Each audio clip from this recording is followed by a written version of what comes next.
They've had a lot to replace this Oklahoma team. Certainly seeing the struggles in their record. What have you seen from them as the younger guys are stepping into roles this year? I think they're really talented. I think they've done a great job of recruiting, and I think they're talented. They've made some errors like young teams do in their own time. You know what Jordan Woodard is capable of from his past 17.5 points this year. What sort of challenge is he for your guards? Really moved him back to the point, so he's a lot like he was his freshman year. They set a lot of ball screens for him. He does a great job using ball screens, makes shots. I think a lot of maybe why they have struggled with this because he hasn't played. They've played much better since he's gotten back.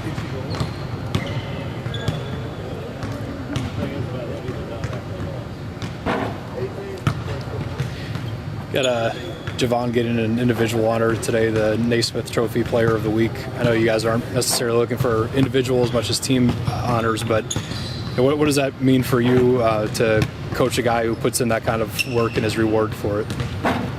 Well, I think that's the biggest thing. A guy that puts all the time in that he puts in to get rewarded, he should get rewarded. He and James Long, without question, they're in the gym far more than anybody else. It's just great that I thought he played really well. I thought he managed the game really well. Coach, two of the games against Oklahoma last year came down to last second plays, instances, kind of thing. This year's team, last second moments. Obviously Nate hit the shot against Texas Tech to send it to overtime, and there hasn't really been other opportunities, but late second instances with this team. What do you think? Well, I think we got a lot of guys who can make shots. More guys than we had a year ago that we can put on the floor to make shots. So doesn't mean they're always going to make them, but I think we've got a pretty good chance. Yeah.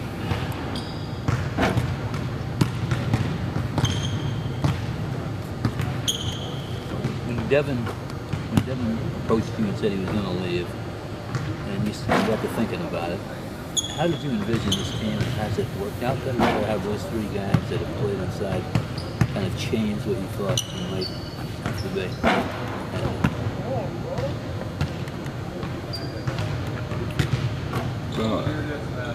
When Dev came over to my house to talk to me about it, my thought process really wasn't anything about our team. It was about what was best for him.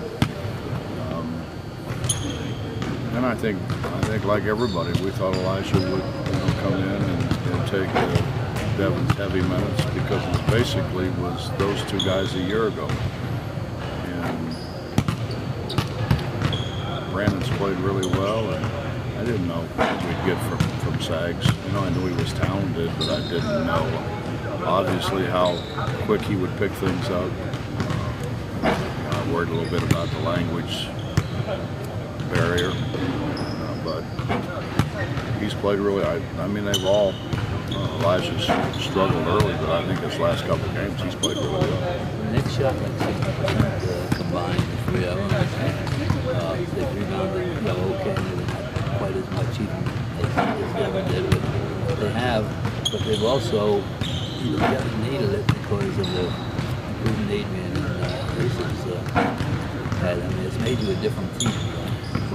Well, I think without Dev, we have more influence around the rim defensively, I think, without a question, what Sags has done. Somebody told me the other day Sags has already blocked more shots than Dev did in his career.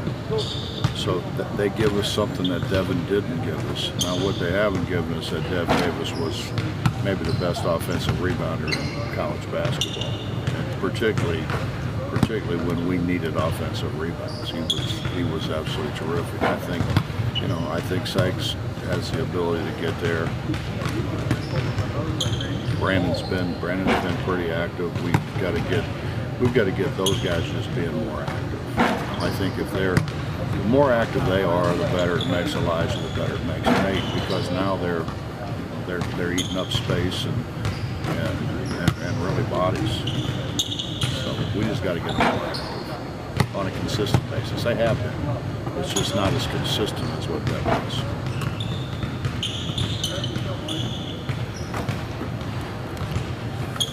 Talked about Cincinnati days and going into people's gyms and just having the name and the ranking and all of that, and then being able to handle it. How do you think that this team is doing so far, getting into the top 10? Handling the pressures that come along with national attention that accommodates a top 10 ranking. Well, we talked to them about the difference of being the hunter and the hunted. I think. I was watching Kansas, Iowa State, and the commentary was that Kansas is used to coming into that kind of environment. And I can remember early on playing Indiana, and Coach Knight said it wasn't fair to your guys, and I was like, "What are you talking about?" He said, "Well, we're used to this. We're used to this kind of environment. We play it every game."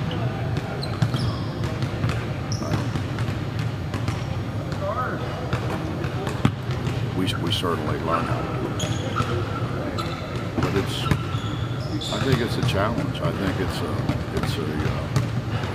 it's kind of an honor that you're going to get everybody's best shot.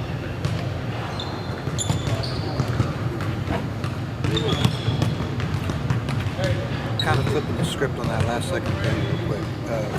If you're on defense, do you have presses specifically designed to, like if they have to go to the full length of a couple seconds or whatever, do you guys have anything specifically designed for that? We can change things to try to slow them down. The problem with that is you don't want to foul them down. Right, right. We try to slow them down some. Kansas State a year ago, we were trying to slow them down, and Gary fouled twice.